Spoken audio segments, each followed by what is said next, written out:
ये सामग्री है बट वृक्ष का। बट सावित्री के पूजा के लिए ये सामग्री है। यदि मंदिर नहीं है, बट वृक्ष का पौधा नहीं मिलता है, तो बट वृक्ष की टहनी तोड़ करके गमले में लगा करके घर में ही पूजा कर सकते हैं। ये पूजा का सामान है।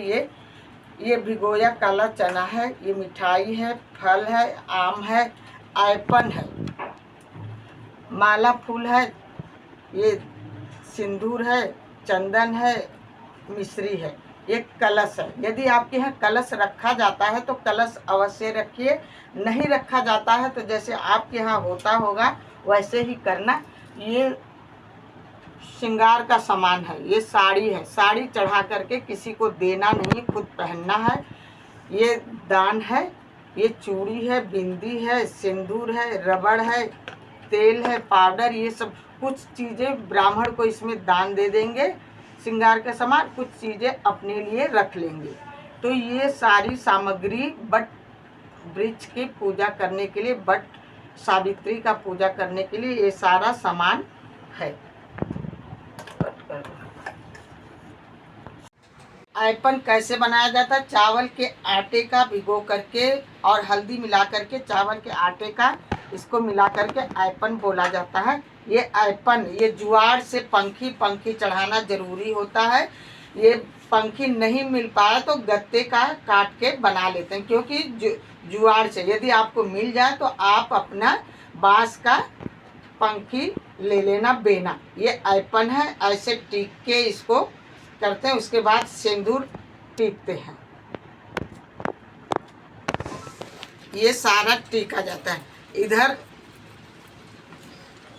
ये चौक पूर दिए, चौक, और फिर आयपन इस पे लगाते हैं बट वृक्ष पर।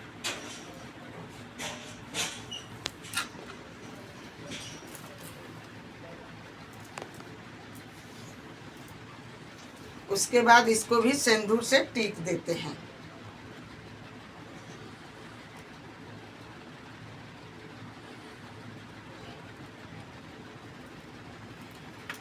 इसके बाद पंखी रख करके, ये पंखी पर ही पूरा सामान होता है। ये आम, केला, ये कुछ बट वृक्ष के नीचे ये फल रखा जाएगा। उसके बाद ये चना, 2 3 4 5 6 7, ये फिर माला फूल,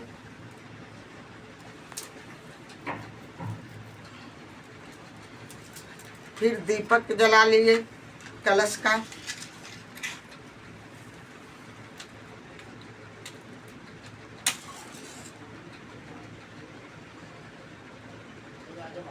ये कलश का दिया जला लिए।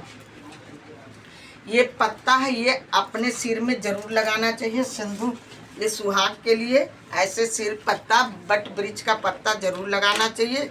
उसके बाद सिंदूर लगा करके, सिंदूर नया पैकेट होना चाहिए, क्योंकि मेरे पास नहीं दिखा पाई। नया पैकेट लगा करके चढ़ा करके उसके बाद खोल करके अपने सिंदूरा में डाल लेना चाहिए। उसके बाद ये अपने सिंदूर लगा लेना चाहिए। उसके बाद ये मिठाई है।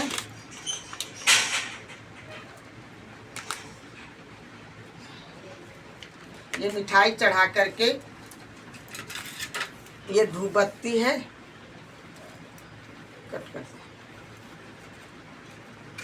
बट वृक्ष का, बट सावित्री का पूजा करके ये धूपबत्ती लगा देते हैं। उसके बाद फेरी लगाते। फेरी लगाते टाइम अपने आंचल में ऐसे चना होना चाहिए। यदि आपकी 108 बार परिक्रमा लगा सकते थे, 108 बार ही चना का दाना होना चाहिए। ऐसे परिक्रमा लगा करके यहाँ रख देते हैं। रखने के बाद 108 बार यदि परिक्रमा नहीं लगा पाए तो 10 बार, 11 बार, 7 बार ऐसे अपने हिसाब से ही परिक्रमा लगा। पूजा करने के बाद अकबर देते हैं। ऐसे ये बट वृक्ष को अकवारी देते हैं। उसके बाद बट वृक्ष का पूजा करते हैं। पूजा करने के बाद अपने घर जाकर के अपने पति के दीर्घ आयु के लिए ये व्रत किया जाता है। व्रत करते हैं, सुहागिन महिलाएं करती हैं, पूरा 16 श्रृंगार करके ही करती हैं। ये बट सावित्री का व्रत अपने पति के दीर्घ आयु के लिए किया जाता है। कहा जाता है कि बट सावित्री अपने पति की अर्धआयु के लिए ये बट वृक्ष के नीचे ही पूजा करी थी। उसी दिन अपने घर में जाकर के अपने पति का पैर छूना चाहिए। पति का पैर छू करके आशीर्वाद लेना चाहिए। फिर पति के लिए भी गिफ्ट कोई जरूर देना चाहिए, जरूर चढ़ाना चाहिए। उसके बाद अपने घर में जो सबसे श्रेष्ठ हों, बड़े बूढ़े हों, उनका आशीर्वाद जरूर लेना चाहिए और उनका मान सम्मान करना चाहिए। प्रसाद वितरण सब में बांट देना चाहिए। ये व्रत 3 तरह की होती है, 3 प्रकार से व्रत रखा जाता है। एक व्रत सुबह के टाइम हम पूजा बट सावित्री का व्रत रख करके पूजा करके उसके बाद घर आकर के अपने सबके आशीर्वाद लेकर के पैर छू करके उसके बाद भोजन ग्रहण कर लेते हैं। लेकिन उस दिन ध्यान रहे भोजन में प्याज लहसुन का सेवन नहीं करना है। दूसरा व्रत ऐसे है कि पूरा दिन व्रत रख के संध्या के समय मीठा भोजन करते हैं।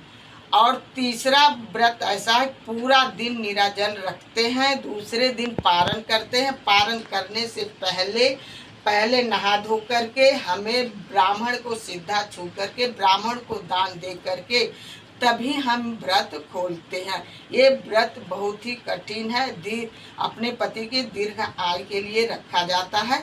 यदि ये वीडियो आपको अच्छी लगी हो प्लीज़ एक लाइक एक सब्सक्राइब जरूर करना। एक लाइक से मनोबल बढ़ती है।